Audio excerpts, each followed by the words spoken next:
Benvolguts conciutadans i benvolgudes conciutadanes. Molt bona nit. Demà celebrarem plegats una nova diada, la Festa Nacional de Catalunya. Ho fem en un moment en què el món està entrant definitivament en una nova etapa.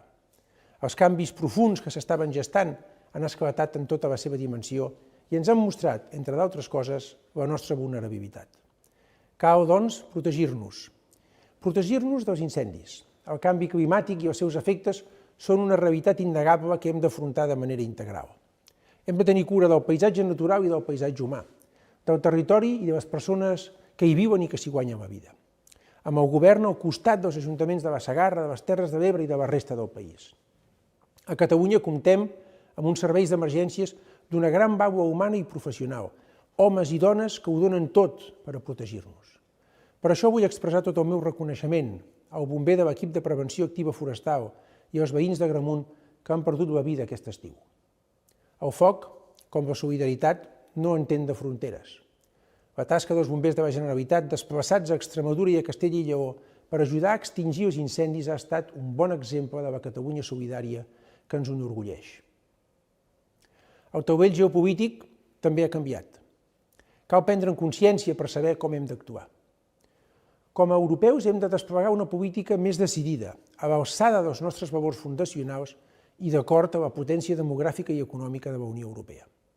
En un món incert i amb alarmants símptomes de deshumanització, com desgraciadament veiem en el genocidi que pateix el poble palestí a mans del govern d'Israel, Catalunya no vol ni pot callar. Ans al contrari, Catalunya està compromesa en la construcció de l'Europa dels valors democràtics i del progrés a favor d'un món en pau. En aquest context, en aquesta nova etapa, és necessari enfortir-nos, com a país i com a societat. Enfortir, en primer lloc, la nostra convivència. És el bé més preuat que tenim. Per això la defensaré fins al final. Enfortir la convivència vol dir garantir la pluralitat de la societat catalana com una de les nostres fortaleses. També és clar la pluralitat política, amb la participació plena de tots els actors polítics escollits pels catalans i les catalanes. Perquè la immensa majoria de nosaltres volem mirar endavant, perquè la nació catalana es construeix amb vímets de futur i amb el consens renovat de tota la ciutadania. Volem una Catalunya de tothom i amb tothom dins del marc legal i institucional que ens hem atorgat. La convivència requereix també enfortir la cohesió social i territorial. Tota nació viva, com Catalunya, està feta d'arrels, de continuïtats i de novetats que ens enriqueixen. Un nosaltres obert i generós per no excloure ningú.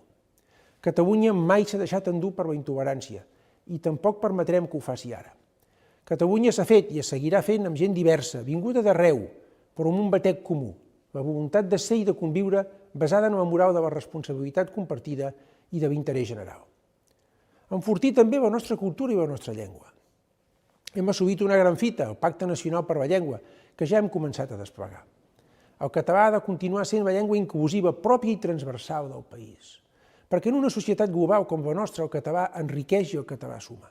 El repte és gran, però l'assolirem, n'estic convençut, si compartim la il·lusió de les persones que enguany s'han decidit aprendre català gràcies a les 40.000 places de cursos que oferim.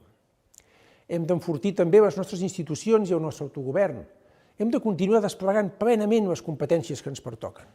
Catalunya no defuig cap responsabilitat, Catalunya vol exercir el seu autogovern amb els recursos que li pertoquen per millorar la vida dels catalans i les catalanes, per contribuir a la prosperitat compartida amb la resta d'Espanya i per ajudar a garantir l'autonomia estratègica d'Europa. Catalunya es farà escoltar, no perquè cridi més, sinó perquè serem exemple a seguir en benefici de tota la ciutadania. En aquest sentit, treballarem també per la màxima unitat possible de les forces catalanes, perquè la nostra força és la que prové de la màxima unitat possible. És finalment prioritari enfortir els nostres serveis públics. Si volem una societat justa i cohesionada, necessitem un estat del benestar robust, capaç de donar resposta a la nova realitat social i demogràfica, garantint l'atenció sanitària, la cura de les persones grans, l'educació de qualitat, la seguretat de tots els pobles, barris i ciutats, la mobilitat i la connexió de tot el territori. Per tot plegat, catalans i catalanes, és l'hora de centrar les nostres energies en allò realment important. És el moment de centrar Catalunya. És el moment de la Catalunya centrada a crear prosperitat i que aquesta arribi arreu i a tothom per reduir les desigualtats. Centrada a garantir l'accés a l'habitatge perquè esdevingui un dret real i protegit, no pas un negoci sense límits.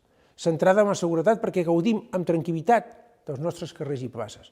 centrada en el suport de les famílies, centrada a potenciar els centres de recerca i les universitats i també el teixit empresarial i el sector agroalimentari en un nou escenari global, centrada perquè tothom pugui dur a terme el seu projecte de vida. Un país no s'acaba mai de fer. Un país avançat, emprenedor, innovador, garant de la convivència i pioner de les causes humanes és un esforç constant, permanent. Un país es fa dia a dia.